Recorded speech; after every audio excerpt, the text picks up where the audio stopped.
കേവലം ഒരു പ്രഖ്യാപനം എന്നതിനേക്കാൾ കൂടുതൽ അർത്ഥതലങ്ങൾ വായിച്ചെടുക്കേണ്ടതുണ്ടോ? അതാണ് ആലോചന.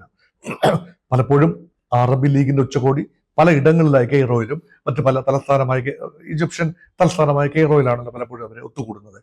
മറ്റു പല ഇടങ്ങളിലും വെച്ചുള്ള അറബി ഉച്ചകോടി ഇസ്ലാമിക രാജ്യങ്ങളിൽ രണ്ട് കാര്യങ്ങൾ ഒരുമിച്ചാണ്. അറബ് ലീഗ് അത് അറബ് രാജ്യങ്ങൾ മാത്രമുള്ള ഉച്ചകോടിയാണ്. അതോടൊപ്പം തന്നെ OIC, organisation of Islamic conference, അതെല്ലാ ഇസ്ലാമിക രാജ്യങ്ങളും, അതായത് അറബ് മേഖലയ്ക്ക് വെളിയിലുള്ള തുർക്കിയും ഇറാനും ഇന്തോനേഷ്യയും എല്ലാം ഉൾപ്പെടുന്ന മുസ്ലിം കൂട്ടായ്മയാണ്. അങ്ങനെ അറബ് ഇസ്ലാമിക കൂട്ടായ്മ ഖത്തറിന് ഐക്യദാർഢ്യം പ്രഖ്യാപിച്ചിരിക്കുന്നു. അവരൊരു തീരുമാനം കൂടി എടുത്തിരിക്കുന്നു, നടപ്പാക്കാൻ കഴിയുമോ എന്ന് ഉറപ്പില്ലാത്ത ഒരു തീരുമാനം. അത് ഏതാണ്ട് നേറ്റോ മോഡലിലുള്ള ഒരു തീരുമാനമാണ്.